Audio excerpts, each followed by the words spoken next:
Hello, everyone. Welcome to another episode of Inside the Tape on Inside the Birds. I'm Jeff Mosher with Adam Kaplan, and of course, to break down the tape from the Eagles' big win over the Giants 38-20, we bring in Greg Cosell, as he always does, to break down the tape. And Greg, the Eagles for the first time this year, second straight win, but first time this year, got their run game going. So we figured we'd start off the first show breaking down the offense. And man, I don't want to, pat myself too on the back, but in the pregame show that we did, I did say I thought this would be the week the Eagles got their run game going. And it doesn't matter if I've said that for 4 straight weeks. Yeah, exactly. I was right. Yeah.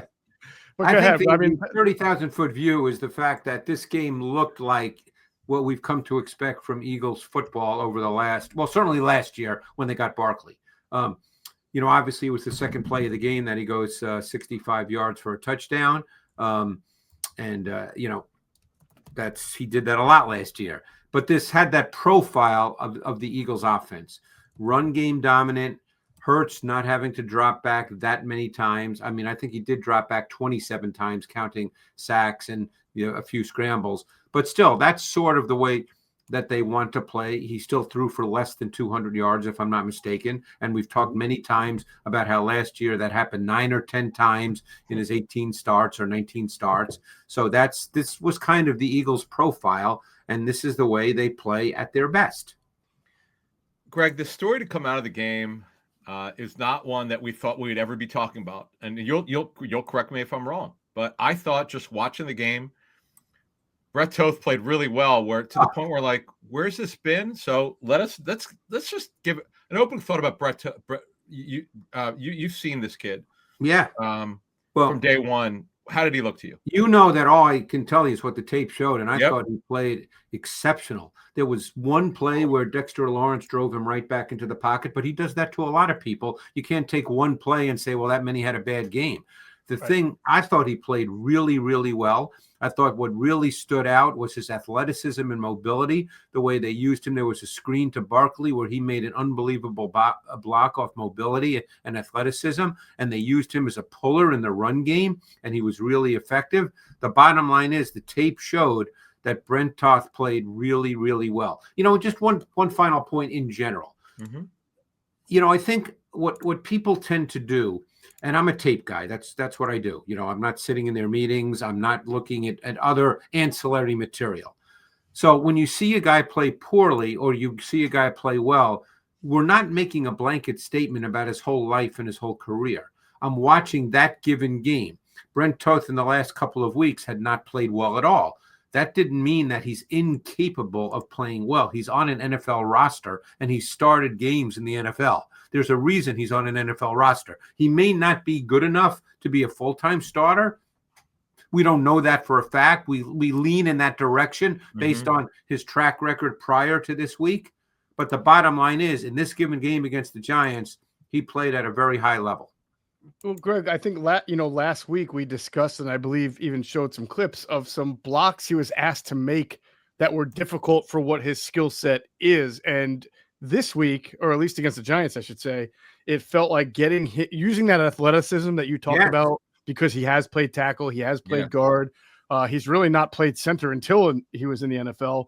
By getting him outside on some kickouts and some second level, they were doing what coaches are supposed to do, which is put a player in position to succeed. How did they do? What schematically did they do?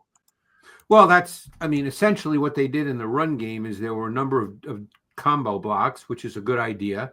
Mm-hmm. And then they got him on the move in the run game as well. Now, just so people understand, there's a big difference between asking someone to make a reach block, which people might think, oh, you need athleticism for that. You need a certain kind of athleticism for that. It's a different kind of athleticism than pulling and getting outside. It's like the difference for a wide receiver between running fast in a straight line and having to separate at the top of your route stem. Those are two different traits. So when you ask him to make a reach block or a cutoff block, that's a different kind of athleticism than just getting out and moving, which he showed. The getting out and moving part he showed really, really well in this game against the Giants. So last week, Greg, we saw the Eagles introduce their most under center formations in the Nick Sirianni, Jalen Hurts era. Against the Giants, more so, right? We saw, I think, even more under center snaps. We continued to see Fred Johnson as an extra offensive tackle, but I also thought they even added a little element to having multiple tight ends, using more 12. And if we call Cameron Latu a tight end instead of a fullback, it becomes 13 personnel. Yeah, he played 9 snaps in this game. Mm-hmm. Gotcha. Was that all, do you think, part of building this rebuilding this run game, or do you think that was specific to how the Giants play defense? That's a hard question to answer because we don't know what they're going to do going forward. Right. So, yeah, I don't think I could give an answer that I feel like I know for sure what the answer to that question is. But look, there's no question in that building. They know, and I think everybody knows, that this team has to run the ball. Mm-hmm. You know, I mean, Jalen Hurts obviously is a good quarterback, and he never turns the ball over. I mean, he's thrown 1 interception this year. I guess the Eagles have had 3 turnovers on offense all year long. Amazing. Okay, they're second fewest in the league, by the way, with 3. The Chiefs have had 2. The Eagles and the Packers, I believe, are second with 3 each. So Hurts doesn't turn it over. The offense rarely turns it over. That cannot be overlooked, particularly when it comes to Jalen Hurts. But on the other hand, they know that the foundation for them to get to where they want to go, as they did a year ago, that the run game has to start being foundationally where it starts. Greg, on that, I was just going to say, so I think they know that what they have to do things to get that done, which is maybe more 6-0 linemen, maybe Latu as an offset fullback. Even though he's a tight end, they use him as an offset fullback. So I think that's what they do, Adam, is they're doing things to try to get the run game working. All right. So you've kind of outlined what they've tried to do to help it. Going through this, we'd ask you repeatedly, and you were honest. Hey, this is what the tape looks like. Juergens was not quite himself. Now he has an injury. Dickerson has not been quite himself. But when we look at this game, they seem to dominate. Look very reminiscent of last year when they're giving Barkley room to run. Yep. Would you say they looked healthier? I'd say they look better. I'd say they look better. I mean, I don't know. I don't know how Dickerson feels. No, but they guy that probably better. Wants to play. If he can walk, he wants to play. I know, but they look better. I don't know how he felt. I didn't ask you that. I said, how do they look? They looked much better physically. Okay. I mean, look at the second play of the game, which I imagine, Jeff, you're going to show because I thought it was fascinating, and we'll wait till we get to it for the point that I think is a really good one, which I'm sure you saw in my notes. But they did some things that I thought helped. They did a little more double teaming, which always helps. I thought Mailata was clearly better in one-on-one blocking in this game. Guys who we've seen over the years perform at a really high level had not performed at that level. And in this game, they did more so than they had through the first 7 games of the season. Adam made this point on the post-game show, and I thought it was very honest and very true. I think a lot of people are going to look and say, oh, the Eagles did this. They added an extra offensive line. They went under center. This is what cured the rushing offense. And it's something that they've added. But to Adam's point, it was really execution. There were guys missing blocks for whatever reason, injury, not playing well. Like Mailata, we pointed out, Lane Johnson pointed out, interior we pointed out. But in this game, you saw what you saw last year, which was guys not just not missing, but blowing a guy off the ball, and even some good wide receiver downfield blocking. And the reality is, running football teams are about, here we are, we're running the ball, stop us. Yeah, do they have some tweaks and some, maybe are they multiple with their concepts? Yes, but there's not 1,000 concepts. So at the end of the day, it's here we are, we're going to line up, we're going to run the ball, and you have to stop us. We know you're going to put 8 in the box. We know you're going to do everything to stop the run, but we still have to run it, so we're still going to run it. That's what happened a year ago. So this year, that didn't happen because guys, as we saw many times, and we've talked through this every single week, guys were not performing at the same level they did a year ago. Right. Part of me wonders, guys, if this plan that they've enacted the last 2 weeks, if it winds up getting the offensive line in a good rhythm, if as the weeks go by, if they use it less, meaning I know people right now think it's a great thing and it's helped, but I think the Eagles ordinarily would not like to have an extra offensive lineman out there because that limits obviously what you do in the passing game. He's not a weapon. You don't have your 5 outlets. And obviously I think you'd like to be in shotgun a little more because it gives your offense a little more diversity. You can run from it. You can pass from it. It's not as good as downhill running is from 6 offensive line and going under center. The Eagles not really have done that for a reason because of their RPO offense and because of what they do out of the shotgun. And I just wonder if this sort of lathers them up and everybody starts playing well, if they eventually go back to being what they were more last year. Well, I think that's the goal. Oh, yeah. Right. And it always look, when you execute better on basic concepts, then it always looks like the play calls are better. Yes. I saw a lot of things on social media today, and I wouldn't necessarily disagree with it because the offense did look rhythmic for one of the few times this year. But, a lot of people are saying, oh, Kevin Patello is really settling in now. Well, you settle in a lot better when guys execute blocks on basic run plays. You get a 65-yard touchdown. I'm not trying to be funny, but that's just, that's the reality. Yeah. So Greg, it's funny. Jeff, you could remind me. It was either last year or the year before. They were talking about the play. It might have been with Kellen Moore, right? And the reporter talks about the play calling. Goes, well, if it's a bad call, we didn't execute. If it's a good call, we executed. It's kind of what it is. It's like for the most part, yeah. Or if it's a bad play, it's on the coaches. If it's a good play, it's on the players. You know what I mean? It's like what would have happened on the second play of the game, which we'll get to momentarily. Mailata had the single block. Okay, I think on Thibodeau. What happens if he missed that block and Barkley got tackled for a 1-yard gain? Which has happened about 4 or 5 times this year. Right. Would that mean the play call was bad? No. You mean it's not? It would have been predictable, Greg. Right. I mean, yeah. Would have been Tula's fault for a bad play call. Right. So if there's one thing I think that we can say tangibly, hey, Kevin Patullo has done this because guys spoke about it to me after the game. It's the red zone offense has certainly had success and also doing different things. I would agree. They're really good in the red zone, and that's a combination. That's Patullo to start with because, you have to design it, and then the execution's been really good. The amazing thing is they don't get to the red zone very often at all. They're near the bottom of the league in how often they get to the red zone, but they have the highest red zone touchdown efficiency of any team in the league. 85%. But as far as getting there, they're way down the list of how often they get there.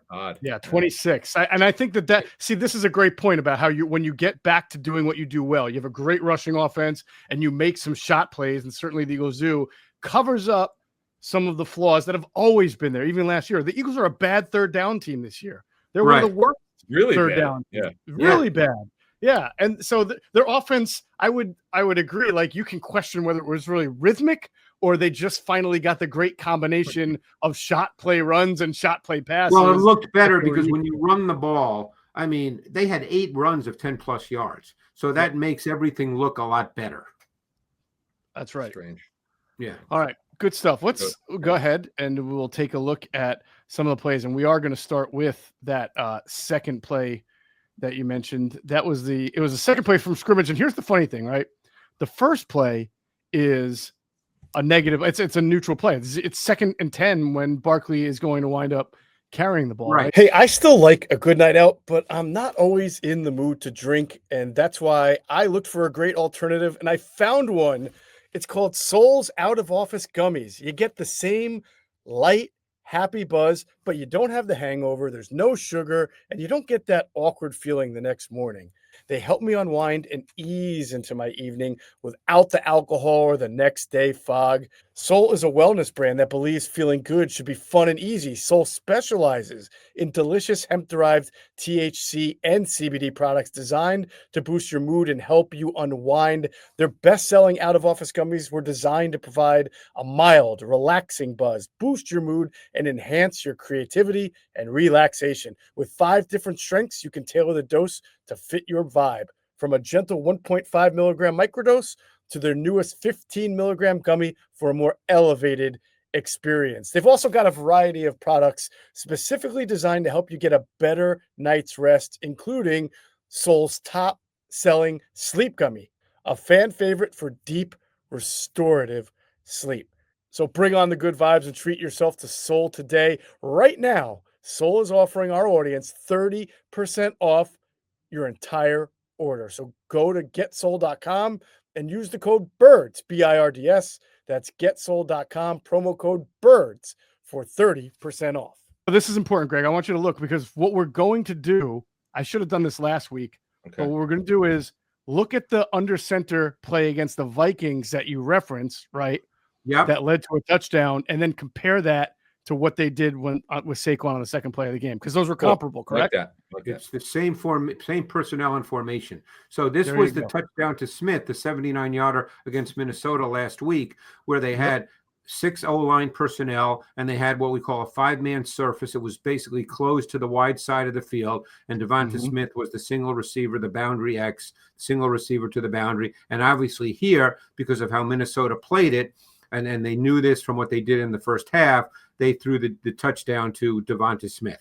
So that was this play. And, everybody remembers this one, of course. Of course. Yep. So that was the 6-man. Yep. Go ahead. So on the second play of the game, right here, they come out, as you can see, with the exact same personnel and formation. They have 6 offensive linemen, and they have the basically closed to the wide side of the field. Smith is up top in the boundary. It's the same formation. It's the same personnel and the same formation. Now, the one thing we don't know is we don't know if Jalen Hurts was given, the opportunity, if he had 2 plays called, because look at the safeties here. The safeties, they're in a 2-shell coverage, which means you want to hand the ball off. We don't know if the safety to Smith's side, if he had dropped down into the box, if there would have been, a pass play. There probably would have been. That would have been my guess, because it was 2nd and 10. But obviously, out of a 2 deep shell, you're going to hand the ball off. Right. And that's exactly what happened. So here's a great example with the double team. You had Dickerson and Toth with a double team, which was phenomenal on Nunez Roches, and they were able to work right up to the linebacker level. And then you had Mailata making a great one-on-one block on Thibodeau. And, when that happens and Barkley can get to the second level and actually the third level without being touched, I mean, now he's one-on-one with the safety, and we know that that's not a good position. It's over for the defense, right? And Jeff, this looks just like last year. I was thinking the same thing, Adam. The acceleration is incredible for guy's size, 235-ish. Yeah, and he just takes off and it's over. It's incredible. But when they played the Giants the first time, and we saw on, I think, the first play of that second series, and we saw Mailata miss the block because whether it was Burns or Thibodeau cut inside of him, and he gets tackled for a 2-yard loss. Here he makes the block, and he's got the one-on-one block. The double team you expect to happen, because it's a double. So that's the block you count on, and most backs are taught to hug the double team because that's the block you can count on. But they did a great job. They just moved Nunez Roches right out, and that allowed Dickerson to get right up to Muasaw, the linebacker. Look, look at the lane right now. I think even Adam could get through that. That's saying a lot. And I don't want to not. I mean, that's a nice block by Devonta Smith there on the perimeter. Right now, if you're Nubin, I know you're a professional athlete, but you know that this is not a good position to be in. No, not at all. Not if you're the defense. That's correct. All right, so here we have this is the second possession. Tank Bigsby in the game, but also another 6 offensive line, Greg. Yeah, it's a little this is the 18-yarder, right, where he I think he bounced. Yes, it is.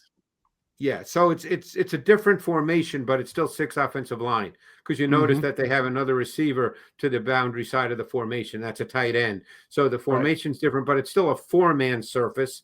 And with Johnson there, and they want to run the ball. I mean, now again, here's a perfect example. Just go back to the beginning, Jeff, if you could. Sure. Okay. Now, technically, we're going to sit here and we're going to say they got basically a 9-man box for the most part.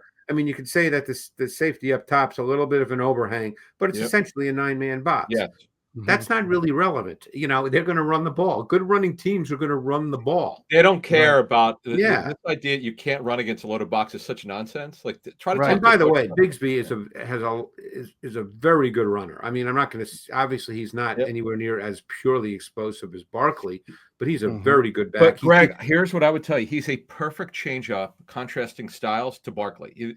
He's a better runner than AJ Dillon. Yes, and watch his ability to find the second level with his vision. The jump cut, the cut is pretty remarkable. Yeah, the Giants did a bad job of setting the edge there, and he was able to get to the perimeter. And it's a good run. Yeah, I mean, really, the design is. I thought the design was to go the other way, but he made such a nice jump cut. Right, the cut is crazy. Yeah, so this is actually a run designed to go inside, but he sees that it's muddy and he bounces, and they didn't set the edge at all. And you know what's fascinating in the game is, I know it came later. Obviously, Barkley hurt his groin at the end of the third quarter on his 28-yard run, but Bigsby ended up with 5 rushes of 10+ yards, and Barkley only had 3 rushes of 10+ yards. How crazy is that? Funny how that works. Yeah. Yeah.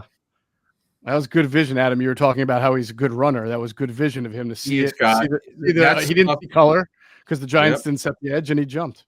You know, if memory serves me correctly, and this is easier to look up, I think he was the #1 recruited running back in the country coming out of high school. You told us that at the time of the trade. Yeah. Wow. Yeah. Interesting. All right, here's a screenplay to Barkley, Greg. You recall? This was the Toth play. That's what stood out to me about this play. Because look at Toth. He's obviously the offensive center. This is really, really good work. Because look at him. He runs out.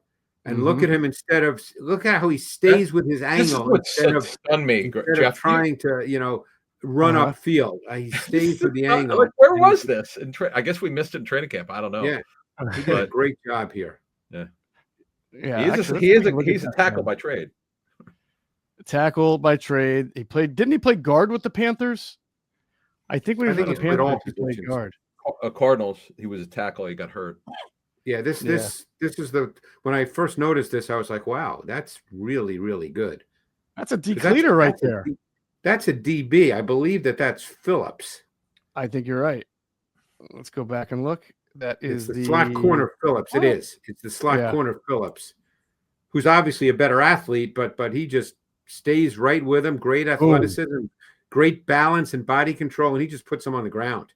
Yeah, dare we say Jason Kelsey-esque with that second level. Yeah. All right, so that was a Barkley 12-yard catch. On the third possession, they start to open up the pass offense a little bit. We're going to watch Devontae Smith here, Greg. This is the 26-yarder, is it not? Yes, it is. Yeah, so this is where Latu was offset weak in the fullback alignment, meaning he's opposite the tight end. So he's offset weak. Hurts is under center. The Giants out of base defense now, not nickel base, because the Eagles are in 12 personnel. I'm counting Latu as a tight end. So they went cover 1, and Flott was matched on Smith. They go, this is really good stuff, because they go ISO lead run action with Latu inserting to control the linebacker. Hurts has a 5-step drop timing and rhythm throw, hitting Smith on the skinny post. This is a concept you don't see much from the Eagles. It was executed at a really high level with great precision. Believe it or not, it was the only completion in the game with Hurts under center. That's incredible. When I saw your notes, I'm like, really? Interesting. Look at the timing. That ball's out. That's beautiful. But see what you get here. The reason why the Latu element is so important is because he controls the underneath coverage, because it looks like an ISO lead run. So he goes inside, and right now, the combination of seeing Hurts and Latu, they're look at the right there. Stay where you are. Look at the linebackers all leaning forward. Yep. This is why downhill under center play action is an effective tool, because it gets the linebackers going in that direction and opens the middle of the field. See, I would love to see them do more of this, because this just opens windows up in the middle, and we don't see Hurts throw the ball between the numbers, but that's such a clean throw because of the way they got to it. So when I see something like that, I think to myself, that's a really good job by Kevin Petullo, because he's obviously designing that and calling it, and it just it presents a clean window for Hurts. And Hurts, as we know, is not a true window throw in the sense that he's going to drop back, throw it between guys, and that's not his game. But that's a timing throw. The ball's got to be out, and it was. And the timing here is perfect. This is this is high level precision by everybody. And Hurts hits his back foot, and the ball's coming out. Boom. Jeff, the decisiveness with Hurts is what stood out lately. Yeah, which we have not always seen. You know when he's indecisive. You look at the quarterbacks when they just hesitate, blows out the progression. He was so decisive that ball was out. The back foot ball out. That's what you. Yeah, you want to see that. That's what you want to see. It allows a quarterback to be decisive and feel really confident delivering the football. I do remember last year. I don't remember who the opponent was, and I couldn't find it. But they ran a similar under center play action play just like that, and he threw it over the middle. It was to AJ Brown though, just like that. And we all made the same comment. Wow, when in the rare times that they can go under center and make the defense really suckered in to think that they're running, which they ran so well last year, it really makes a difference for giving Hurts a nice easy throw over the middle to make. And he made a beautiful one. And now finally we're starting to see it. So I'm hoping we see more of it, because Hurts will continue to play really well if they do that, along with the run game. Then Hurts will play really well. He looks comfortable with it. That's the marriage. I talk about this a lot. People talk about quarterbacks, and when there's a really good marriage between play concept and quarterback execution, boy, does it make quarterbacks look really good.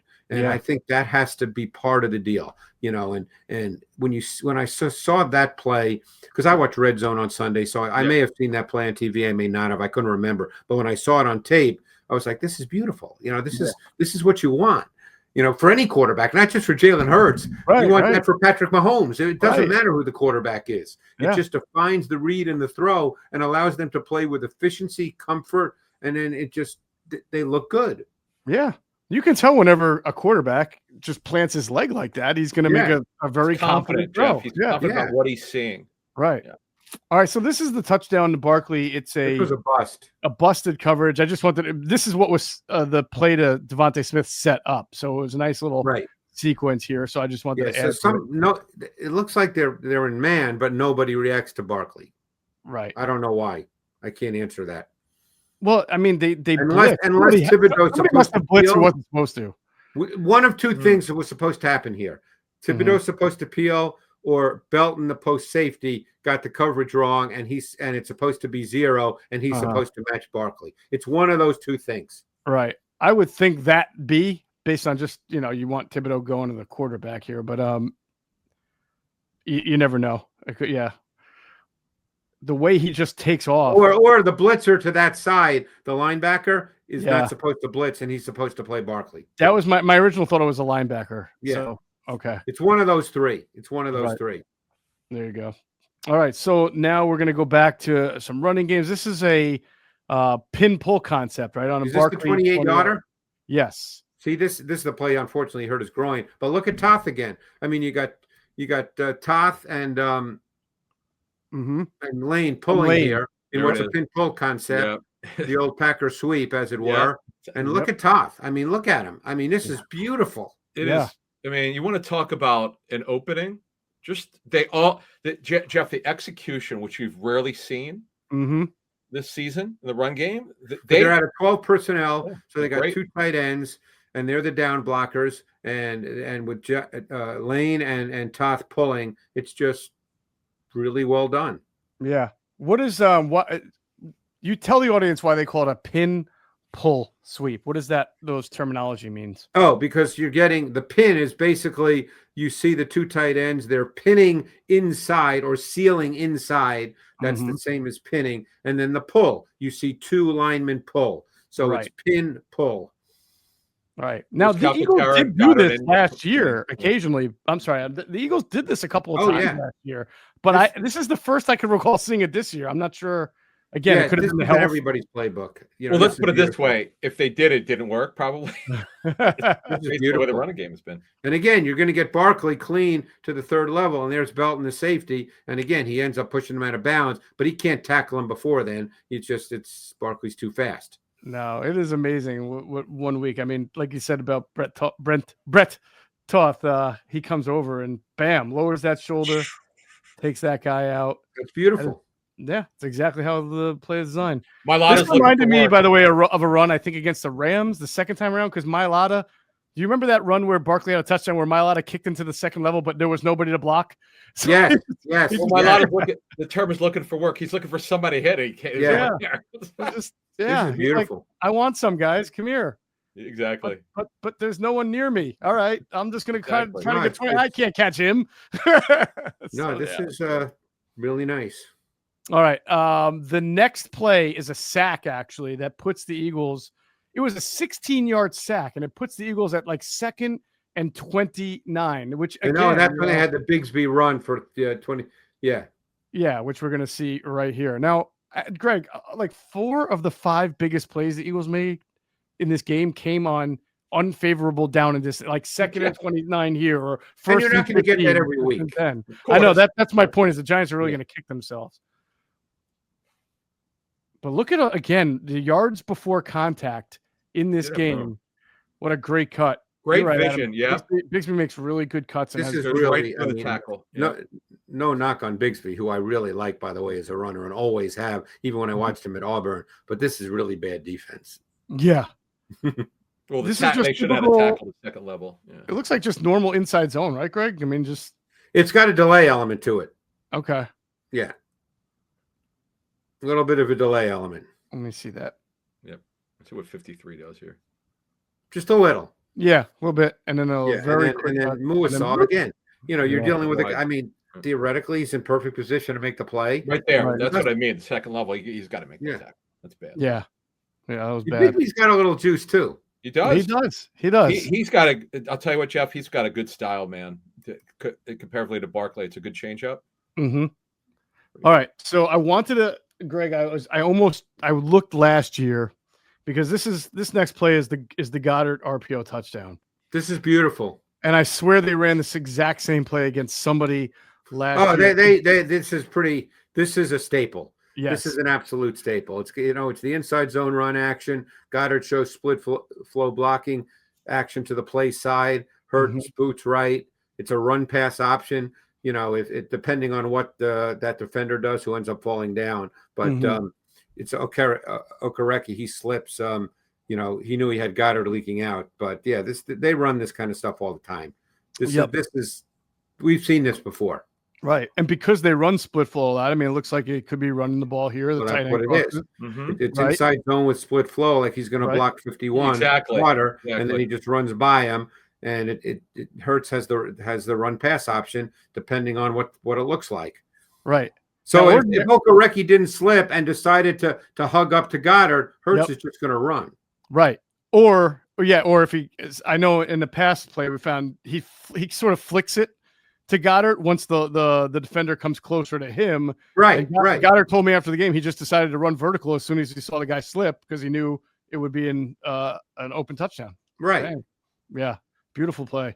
I think they ran this against the Ravens last year, Greg, but instead of coming across the line of scrimmage, he leaked out to the left side. Same thing. Play that's kind of a staple red zone play for them. Yeah. Yeah.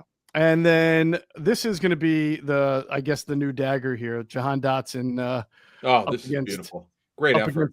The Giants' fourth or fifth string corner at that point. The free agent Black. Yeah, I felt bad for the kid. Yeah. But I told Adam, this looked like the Penn State Jahan Dotson, who used to go up and get the ball and make contested catches. He did that at Penn State all the time. This is great. Yeah, this is what you call an effort play. Yeah, what did Greg say in his notes? It's a big boy play. When things are going well in a game, this is what happens. You throw it up to the 1-on-1 and the guy makes a big man catch. I mean, that's big man catch. Yeah, big man catch. Yeah. I mean, that's like Lynn Swan-esque there. He gets up, he cradles it a little, And honestly, Corey Black is his name. He was signed off the Jets practice squad. He was drafted. I'm sorry, he was drafted last year. Oh, was he? Yeah. Okay. Out of Oklahoma State. By the way, at the bottom of the screen, Devontae Smith's guy just completely falls. Yeah. He might have had a touchdown to Devontae too, but he was already deciding. Wow. Yeah, I didn't even realize that. Yeah. Look at him take it away. That's a great play. Hey, Philly fans, game day is stressful enough. Parking, traffic, long lines. We've all been there. But when it comes to your cannabis, Camden Apothecary makes it easy. This is the dispensary for sports fans, just minutes outside of Philly with plenty of free parking. You'll be in and out fast, no hassle, no waiting.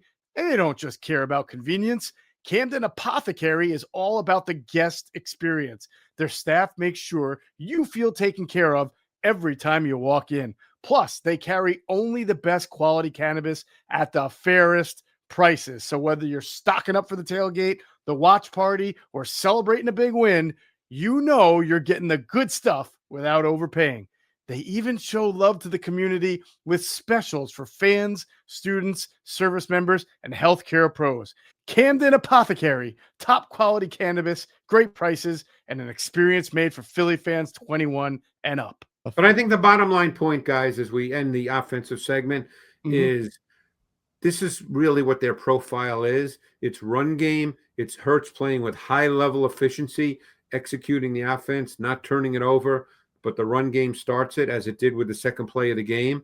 And that's who they are. That's how they have to play. I can't wait to find out how many yards before contact the Eagles had in this game. It might be even after last year, it might be a record. It was a great Right. All right. Good stuff. Good look at the offense against the Giants for Greg Cosell and Adam Kaplan. I'm Jeff Mosher. You've been watching Inside the Tape with Greg Cosell on Inside the Birds.